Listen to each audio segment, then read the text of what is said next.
Welcome back to Beyond the Helmet. I'm your host, Steve McGrath. And before we get into it this week, I have to ask you all, if you haven't already, hit the subscribe button, hit the like, leave a comment, a 5-star review, anything to help spread the word, because today I'm about to chop it up with someone that is much more than just an agent. It is Agent Grady, Joshua Grady. Joshua, how are you doing today, man? What's up, Steve? I'm doing well, man. I'm excited. I like the energy. I love the background, So anyone that's watching this on the visuals, like that's tough. It draws the eye. But now I'm excited, man. I'm ready to go any way I could provide value. Like I said, I just want to be transparent. Would really love for all of the listeners to really tune in, tap in, and we just go from there. I love it. And I certainly appreciate you taking the time, and I'll try not to distract from the background. I know it's much more visually appealing than I am. So just do your best to avert your eyes.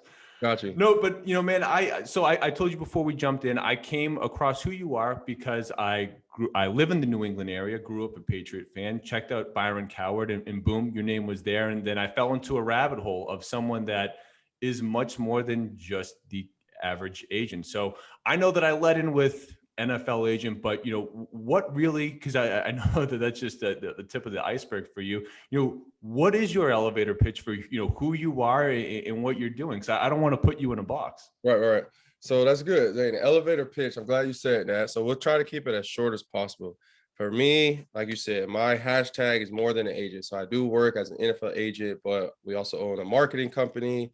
I run my own podcast. I'm an investor, teach an agent academy. I'm a husband, a father, So I really just want to be someone in life that helps people be great. Like I think that for a lot of people, without really realizing, a lot of people just kind of settle for mediocrity in a wide variety in everything, whether that's the gym. Like I wake up at 4 a.m., for example, just did an episode on my own podcast about that. And I really just want to help people kind of tap into the next level. So when you just kind of, in short, there's this quote, and like I said, I can go on tangents, so pardon me, but there's this quote where this man's just kind of talking about his Earl Nightingale. And he was saying how like a lot of people we've heard of the second wind, like where you can catch your second wind, right? Like you're tired, but then you kind of get, okay, like I can breathe again. What he was saying is like for most people, they really have like a fourth and a fifth wind, but a lot of us give up before we ever get there. We're not able to kind of push through the grind, push through the tiredness, the fatigue, or whatever it could be. And so for me, I want to just be someone that can help individuals just tap into the deeper level of just whatever they can do in this life. And so I guess in short, that's just what I'm about. I love it. And of course I knew that, otherwise we wouldn't be having this conversation. But I wish I had the visual in front of me. I've heard it referred to as the S curve. You're kind of going up, you're making progress, you're going up, and then all of a sudden you can kind of cap. And then it's up to you. Do you sit there, do you quit? But you can rebound and go back up. So it just sort of can perpetually make this S, which, if you go back 1,000 feet and look at it, it looks like progress that just takes you to the top. But it comes with these little setbacks where you can choose, do I push forward and break past this barrier, or do I quit? And I'm gonna have to find it and throw it up at some point. But man, for you to throw out a quote like that, I'd imagine just with your mindset in general, your mental diet of what you're reading, watching, listening to has to be pretty well constructed. Not that I'm sure you don't watch whatever you want sometimes just to enjoy it, but what do you do to kind of give yourself like a positive feed of information? So I'll just give you an example. I was a little bit about my background. So when I was 23, I want to say I was 23, and I had just graduated from the University of Florida. Got my master's in sports management. So, got some good things going. Played in the SEC for 5 years, redshirted. So I guess 4 years, got both of my degrees, was just certified as an agent. And I got to a point where I was like, man, I was not happy with my life. I did not feel purpose. Like I said, I was certified, but I just didn't know what to do. I was unhappy, kind of alone, somewhat depressed, got into certain drugs, things of that nature. I was just down in a bad place. And for me, again, going to Earl Nightingale, there was this video that one of my friends, he actually played with the Colts. His name's Andrew Williamson. And Drew sent me this video. It's called The Strangest Secret by Earl Nightingale. And I'm like, I've never seen it. I wasn't really into podcasts or anything of that sort. And this video just completely changed my life, like changed everything about me. And if anybody listening, like y'all check it out. I won't get too far into it.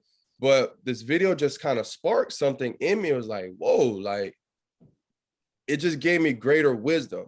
And then I just kind of got on this track of listening to podcasts. I really dove into School of Greatness by Lewis Howes.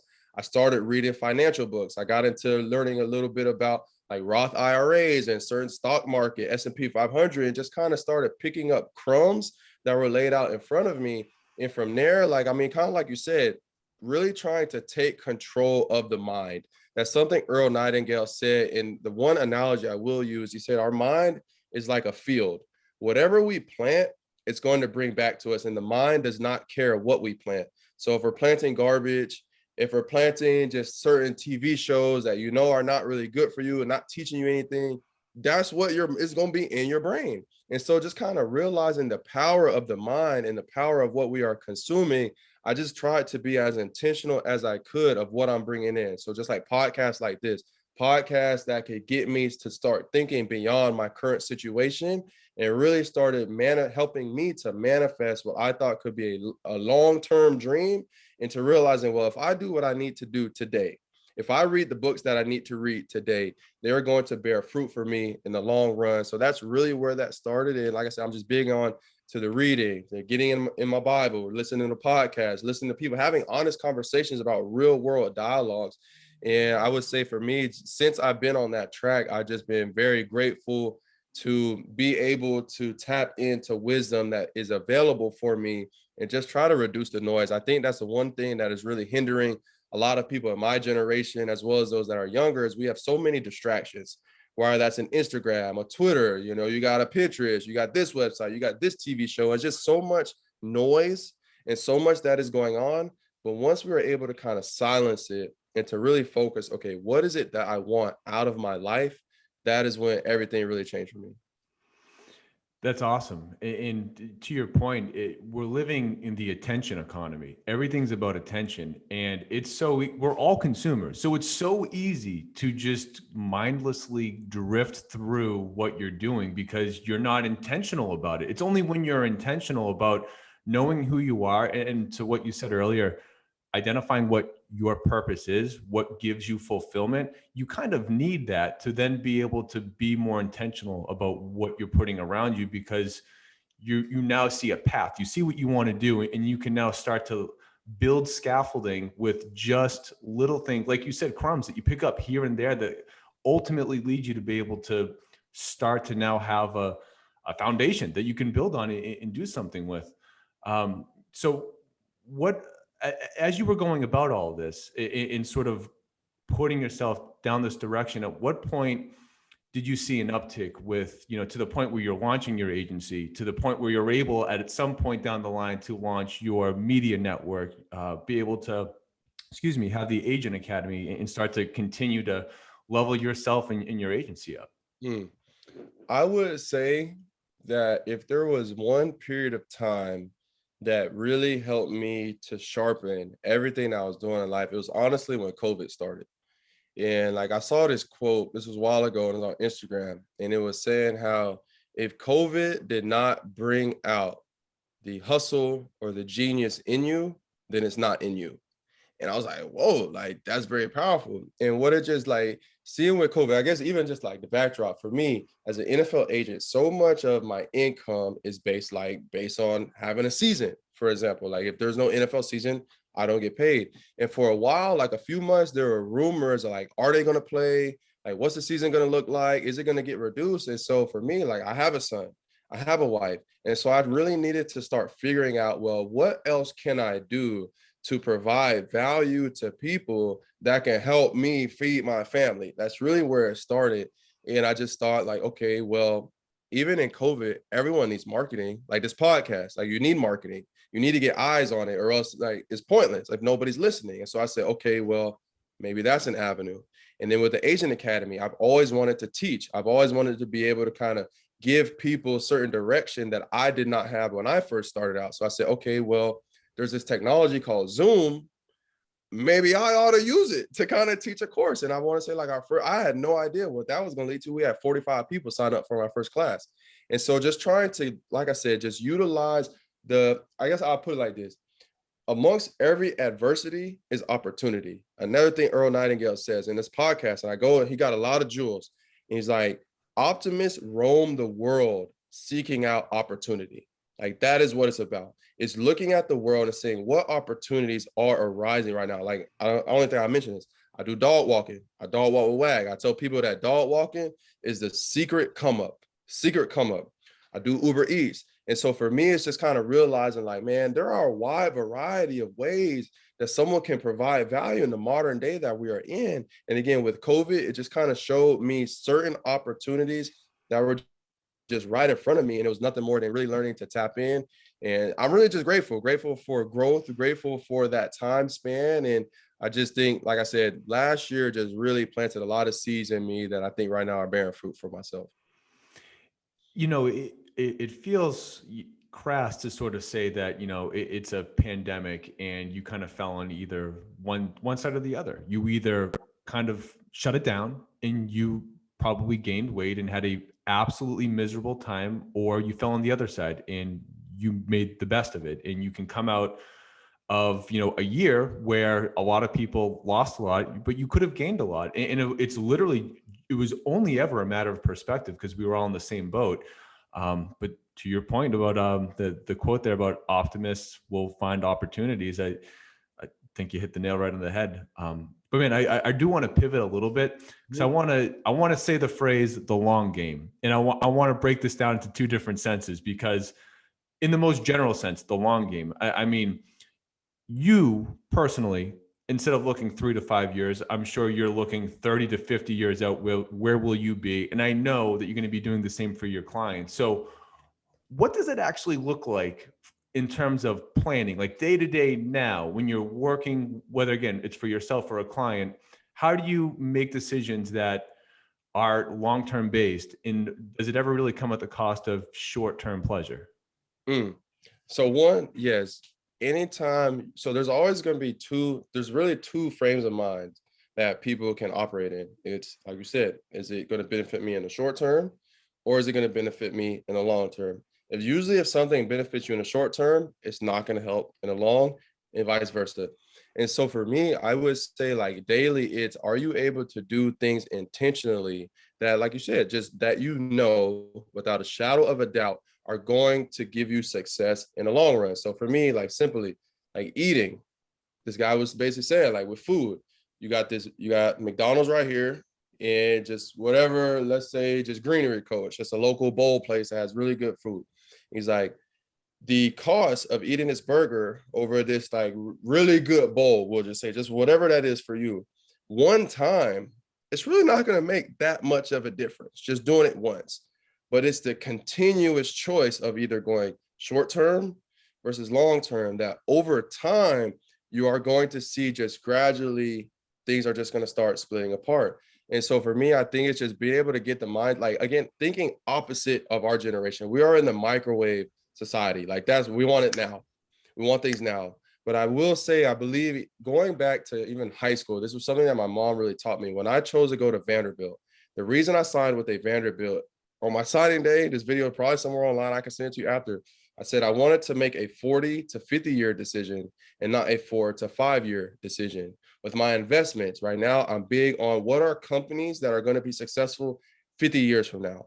You know, same thing I said with food, with marriage. Is this someone that when you're 50, 60, when that beauty of a woman starts falling to the wayside, is this someone that you still want to be with? It's applicable to everything, like the entire life. That to me is what it's all about. But again, I think it started by reading the books, listening to a Tony Robbins, and he's just talking about, like I said, investing, where, well, maybe you want to start thinking contrary to what we're taught, because a lot of people, our eyes are simply on what's in front of us. It's simply on what's in front of us. But if we are able to tap into, again, the long-term vision, you are able to take the steps that can keep you in line to get to where you're trying to get to in the long run. I don't know how someone really like develops that mindset. I'm very grateful that this was something that was incorporated within me when I was younger. But I think, like I said, like you said, the long game, even what you said, like with the S curve, right?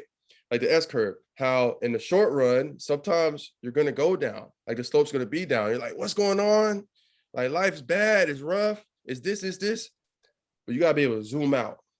And when you're able to zoom out and you kind of look back, like, you know what? I'm really not so bad off. Like, I'm really am progressing. And if you can just keep that mentality, I think you're just due for inevitable success.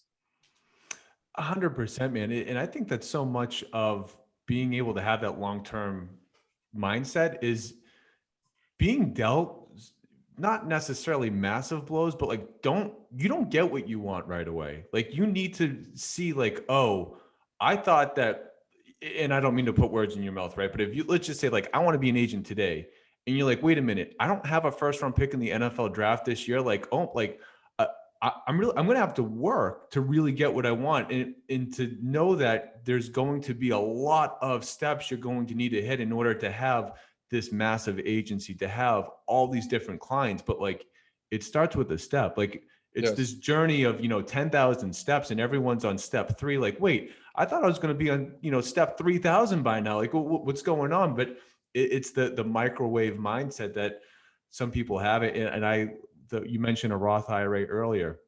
Man, just investing in the power of doing that year after year after year. It doesn't have to be, we don't have to get into what type of account, right? But if you're putting money aside regularly, like, man, that would have been a great, $50 to spend right now on that lunch or that dinner. But man, I put that aside and I saved it, and I do that month after month, year after year. And maybe I missed out on this little thing that really wasn't going to move the needle in the present. But man, when I look at it 30 years from now, it'll blow your mind what Mm. you could do with just a slight change that changes, that 2% change in your trajectory means that you're going to end up all the way up here instead of hovering down where you could otherwise could have been for what? A dinner here and there. Yep. Like, really, what was the 100%. cost? 100%, man. You even like in this book, Tony was talking about Starbucks and how, like, say someone goes to Starbucks, say you go every day. So say someone goes to Starbucks every day and you just get like a tall or a grind, whatever, $5 a day. After a year, you spend over $1,500 at Starbucks. You do that for 10 years. That's 15 grand that you spend at Starbucks. Once you like, when I'm 55, that could be $60,000 that instead of maybe you giving that to a company for coffee that I could probably just make it at the house. If you're investing with it, if you're giving it to society, if you're building your brand, building capital to launch your own business, over time, like, not only will that be 60, that could be 360. And so for me, it's just like you said, keeping that long-term perspective, man, is something that is just so contrary to our nature. It's contrary to what we are taught. It's contrary to what society teaches you. But to truly be successful and to truly manifest a vision, you have to be able to adopt that mindset. For sure.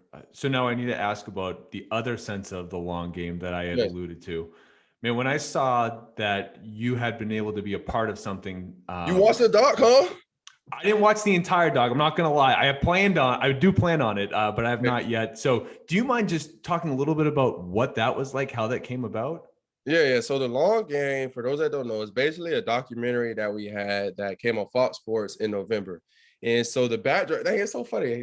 We told it earlier, small world. So this documentary started, and I'll send you the link as well so you can have it, you can watch it because it's available online. So this started, there's a guy named Josh Danziger who he had heard of Byron Cowart. Byron, coming out of high school, was the #1 player in the country. And so Josh has said he had like basically went to my high school, Armwood High School in Tampa. He had showed up at our high school. Might have been like 5 or 6 years ago. Showed up at our high school. It was like, I want to do a story on Byron. Like, Byron was homeless for a while. His dad's been in prison. Like, he's gone through it, but has really overcome and ended up, like I said, being the #1 player in the country. And he said, well, I want to do a story on Byron, telling this documentary. And our coach at the time said, well, I can't give you the approval. You got to talk to this guy. And the guy he was talking about was my dad. My dad is Byron's godfather. Since Byron was 13, 14, my dad's really kind of just been a role model for him, someone that Byron has looked up to, built a really good rapport. I don't really know Byron too much at this time. And so over time, just conversations continue to happen by this. Honestly, like, shout out this guy again. His name is Josh Danziger with System X Media. And he just continued to build a rapport with my dad. Would start to reach out to me, reaching out to Byron, just like, I want to tell y'all story. And then my dad as well. So my dad coaches a team called Team Tampa, 7-on-7 team, multi-time national champions, Coach Derwin James, the Griffin twins, like Vernon Hargraves, numerous first-round picks. And so we would have, like, he would present certain things. My dad would send me, oh, what do you think about the Grady bunch? And at this point, he was going to just kind of focus on guys that play strictly 7-on-7 for my dad. But as our agency continued to grow, the story changed first from being about Byron to being about just my dad to being about, okay, now you have like in quotes, like this father-son duo that's basically just doing, honestly, just doing something that's never been done. Like it's just not happened. And so after really like 5 or 6 years, I got to the point where I'm like, man, this project's never coming together.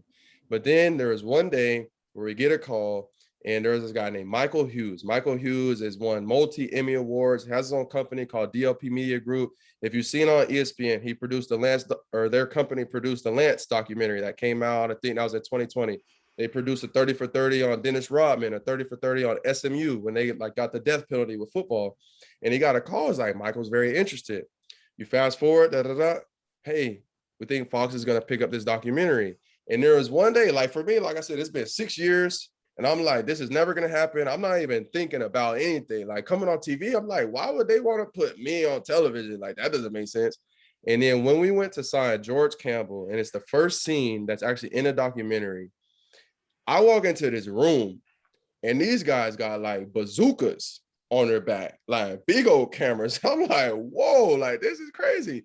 And so it just was really just the story of everything we're trying to do. Like you said, the long game, it's basically taking these guys that are like a Byron, 14 years old, has no idea what life is going to look like, and really teaching them about life, teaching them how to be a man, teaching them how to start a business, a company, so much more than football, and really putting them in a position where when you are 50, 60, 70, your grandkids can look at you and say, you know what, we're good because granddaddy Byron took care of us, teaching these young men how to create generational wealth, teaches a young man how to really have a successful marriage or life, whatever it could be. And so that is the epitome of what the long game is. It's just taking these teenagers and then really helping them create something that they can be proud of later on in life. So did you really at some point a few minutes ago say that you don't really know where your long-term mindset came from? Man, you've been wax on, wax off with this for who knows how long. So that's like, it's been ingrained, but you don't really know it until people start like asking about it. You know, like I said, when I was at Vandy at signing day, I'm like, oh, 40 to 50 year decision. I don't really know what I'm talking about. I'm just like, it sounds good. But I think I like a big credit to my parents, even with my grades. Like my mom, if I didn't get all A's, whooping. Like it was just straight, get the belt. Why you not getting all A's? If I had misconduct in class, you're punished, things of that sort. And so it was just a really something, like I said, was taught to me by my parents. Just shout out to them. And so I think, like I said, it's something that has been ingrained in me, but it wasn't until last year in 2020 that I realized and kind of actually took on the identity and started speaking it for myself. So we've talked a lot about mindset, helping others, having this view of long term. But I just want to really quick pick at those Vandy days and then the Florida days that followed, because you're a dual threat quarterback coming out of high school. To sign with Vandy, right? You had people that were interested in you. So how what was your mindset back then about ever pursuing being a sports agent? Were you, it seems like you were always football first, but I mean, how did the evolution come about of how you really wanted to guide what you really wanted to do? Did you always know that being an agent was something that was a possibility? No. So I originally went to Vanderbilt I wanted to be a cardiologist. Like I wanted to like work on the heart because I was big. Like my mom always just preached like, you want to, the mind, the power of the mind, the mind is the strongest muscle you got, things of that nature. And then I took biology and I said, I'm no longer going to be able to be a cardiologist. It was just way too hard. I said, no way. And to fast forward, it was in 2013, we were playing Texas A&M. Like you said, I was a dual threat quarterback, had a variety of offers, and we were playing Texas A&M. This is when they had Johnny Manziel. We were playing at College Station. Our starting quarterback got hurt, and it was kind of like my opportunity to really like, okay, like this is my team now as a redshirt sophomore, and all of the thoughts are going in your head like, oh, it's my shot, like this is it. And I remember there's a play, I did a spin move, and I don't know what happened. I've only watched it one time. I tore my ACL, I tore my LCL, and I tore my hamstring off of the bone all at once. And so from there, it was like, well, I'm not going to the NFL. Like, it's a wrap. I'm doing rehab, all the things. And I will say during that time when I was recovering is when I started realizing, okay, I need to figure out what my life is going to be outside of football. So I always wanted to coach. I knew I wanted to be a part of the game. But then there is a day where we're now, so fast forward in 24, this is 2015. We're about 3 weeks away from graduating from Vanderbilt. And my dad gave me two options. All of my friends were going to senior beach week at Panama City Beach. Like that's where we're going to celebrate, about to graduate, all the things. And he said, well, you can go to PCB with your friends, or you can come with me to the NFL draft. The draft this year was in Chicago, and my dad was good friends with a man named Eugene Parker. Eugene was essentially the first and most prominent Black agent that there's ever been, representing Deion Sanders, Emmitt Smith, Larry Fitzgerald. Like he was the guy. He had a sports agency called Relativity Sports, was rated number 3 overall in the country by Forbes. Like he was the dude. And I went to the draft with Eugene. He represented my god brother, Dante Fowler, who was drafted number 3 overall to the Jaguars. And just being at the draft, like I said, I was 22 at the time. It just kind of showed me like, man, like this is kind of cool. Like I'm seeing Jameis Winston get drafted, Marcus Mariota gets drafted. We see Dante Fowler walking across the stage, and it just kind of planted a seed like, okay, like maybe I could do this. And so the plan for me was to actually work for Eugene's company at the time. But unfortunately in 2016, you can research all of this, Eugene was diagnosed with cancer and he died roughly 6 to 8 months later. And so just to give you a testament of why he was the one, I was like, I want to be like him. If you look back, however many years, or 5 years ago, when Eugene passed away, Deion Sanders posted an Instagram post, and it was Eugene giving Deion his golden jacket. I did not know this. Eugene was the first agent to ever give a player their golden jacket when they get inducted to the Hall of Fame. Usually it's mom, it's dad, it's a high school coach. But the fact that your agent, like this is the guy that you trust to give you this golden jacket in one of the most memorable times in your career, I said, that's what I want to do. And then since then, I've just been trying to put one foot in front of the other. That's awesome. I mean, that gave me goosebumps. Bro, he's But awesome. Look him up. Like Eugene, he was the man. All of his players just respected him. They loved him in a field where there's so much manipulation, in a field where there's so much shadiness, so much greed, money hungry. It just was like, man, you can keep your morals and be successful. That was what I wanted to do. that's the best. I mean, that's having your cake and eating it too, to be able to do right by people and then also be financially rewarded for doing right by people. I mean, that's what everyone should be striving for. But man, I want to work in one question that's a little more tactical, because a lot it's nice to be able to think about long term, because it's literally the most important thing if you ask me. But man, we've had this. I don't know. Have you heard of Bitcoin? There's this cryptocurrency thing that's going on. I know that you've been on it for a couple of years. So, Russell Okung has made headlines as of late because he actually got paid in Bitcoin, part of his salary by the NFL. What are your thoughts on this evolution in how currency is being exchanged in the world today? And what do you see as the future? Yes. So it's just crazy. You still got time, right? Because I have time. Okay. So in 2017, I was big. And this is what I was telling you, like a period when I felt lost. I got big into sports betting. So I got big into sports betting, and I somehow found this Facebook group that people would like just place bets on in this Facebook group. Don't sports bet anymore. Don't recommend it, just because I lost a lot of money. But there's this guy that one day, I don't even know how, he like messaged me like, hey, have you heard of Bitcoin? Like I said, it was 2017. Have you heard of Bitcoin? I'm like, no, what's that? I never heard of it. And he ended up just kind of telling me a little bit about it and yada, yada, yada. It was probably maybe $3,000, I would say. And so I just started like kind of diving in. This is when the first time I really had learned a little bit about investing. And like I said, I didn't know really anything outside of, well, it's this coin that's $3,000. And there's some rumors from certain people that it could be worth more one day. And since then, it's just been a journey of realizing like, man, when you even just peel back the layers, like you think about the dollar, like the average dollar. And this to me is where like, as I ended up getting my degree in econ, so in economics. When you realize about the dollar itself, well, you got this paper that itself has no value outside of what's deemed by society as this has value, okay? And so that's a factor. Then you see, well, we keep printing it. Somehow, some way, there are people that continue to make more of this dollar. That's another factor. Third, when you kind of study inflation, it's like, okay, well, $5 in 1950 compared to $5 in 2021, minuscule. Back then, with $5, maybe you were able to buy an entire block or whatever it could be. You could buy, like what they say, the milk jug might have been 30 cents, and now it's $3. And so I'm like, okay, you take these three factors where money, the value really is kind of made up. Like it's made up. It's just there was not always cash. Like that was not always a thing. And so when you kind of take a look at that, that's the factors that money itself is not always going to be here. Like you look at our country's debt, it's ridiculous. That doesn't make any sense. So then you take a look at Bitcoin. Okay, you have this item that one, limited supply. There's a limited supply. There's for the amount of Bitcoin that is made, there will never, you can't make it. Like you cannot create any more of it. So it's like, okay, limited supply. My economics mind is going off. Well, something has a limited supply. If the demand increases, the value is going to increase. Like simple formula. That's one thing I got from Vanderbilt. I didn't learn too much in that degree. It's supposedly a top 20 school. One thing I learned that helped me the most is understanding supply and demand.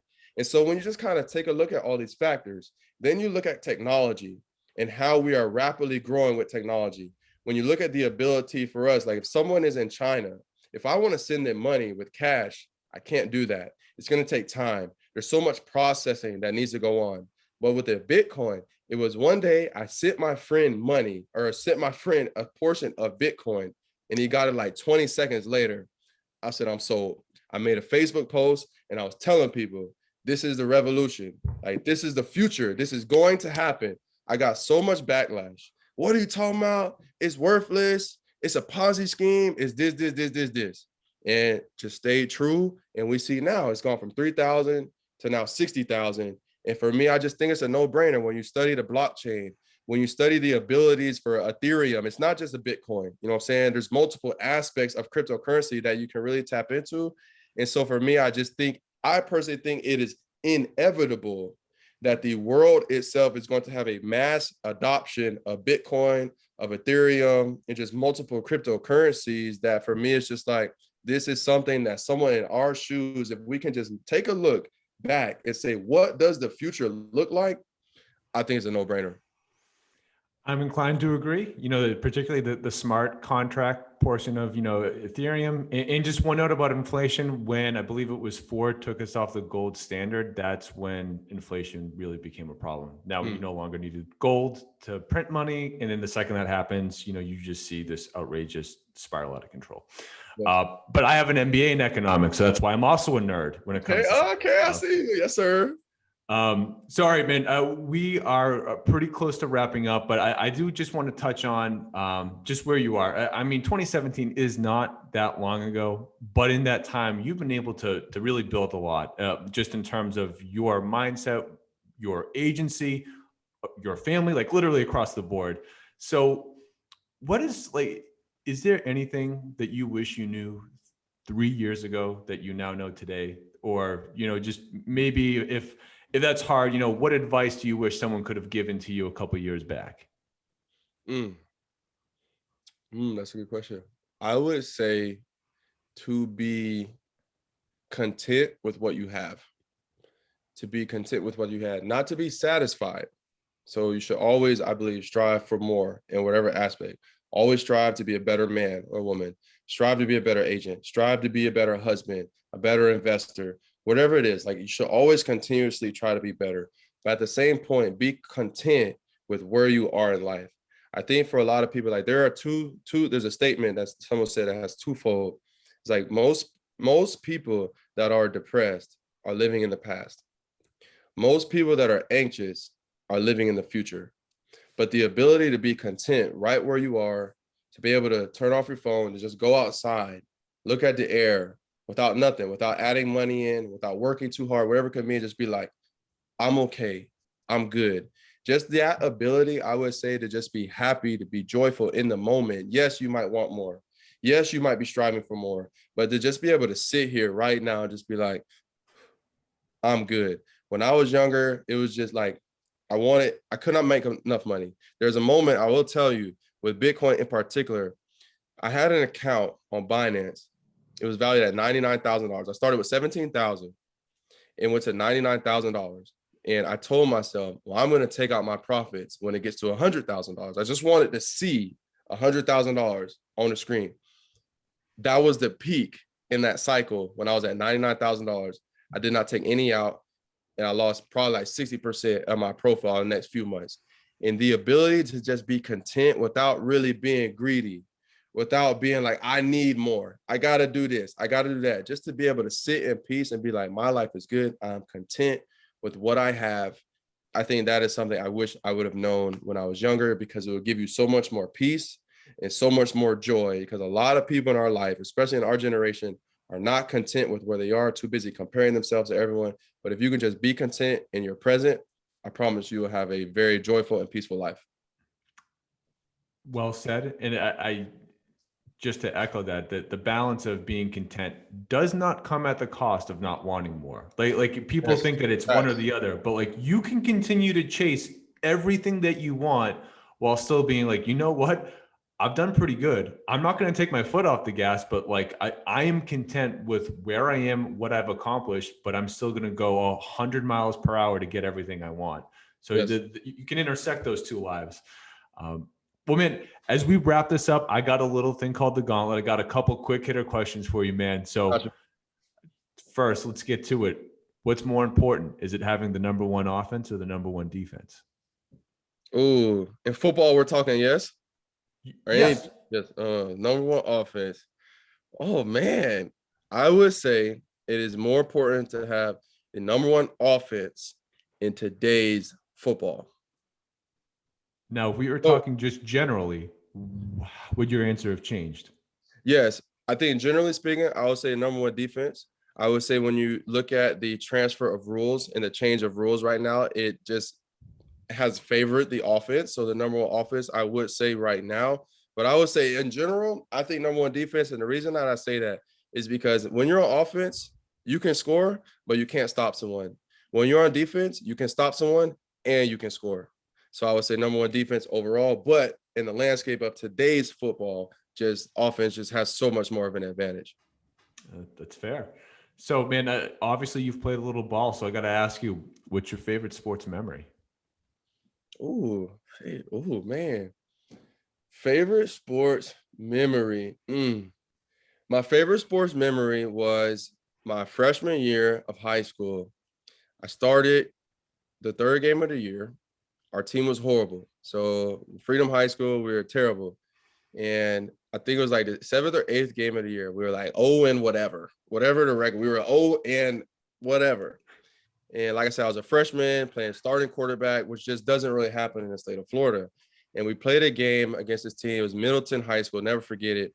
I threw 6 touchdowns and we won in a triple overtime game. We won 49-48.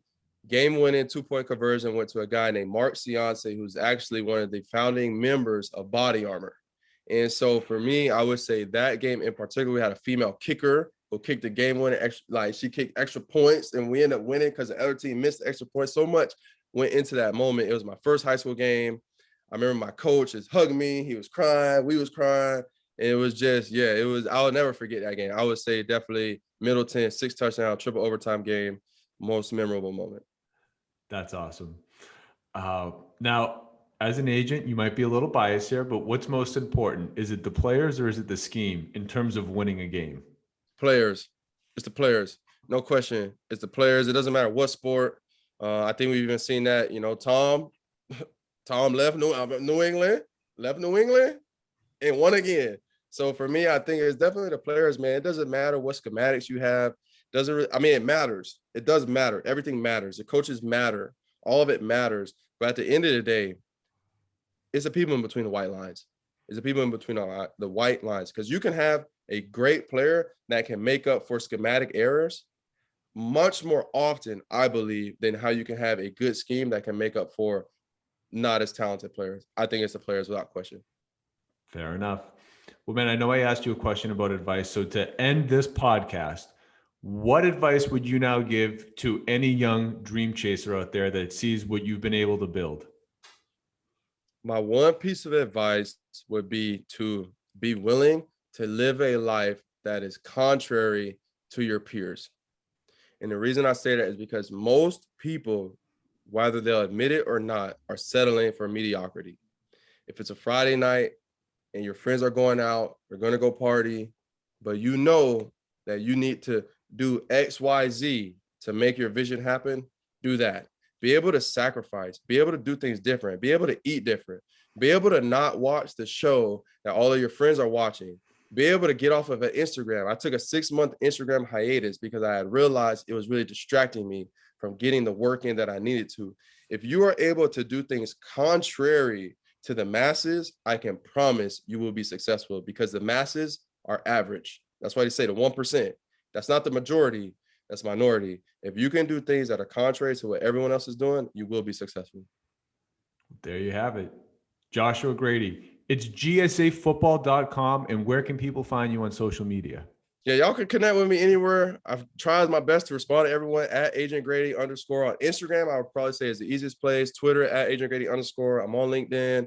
Like you said, gsafootball.com. You can hit me on the podcast, Agent Talk. We're on YouTube, Spotify, all of these. But yeah, if anyone needs help, man, like feel free. I always want to be able to be of assistance, be of service. So shoot me a DM on Instagram or Twitter. That'll probably be the easiest way to connect with me. There you have it. Joshua Grady, thank you so much for taking the time. I appreciate you, Steve. Yeah, this is good. This is a great conversation, man. I appreciate it.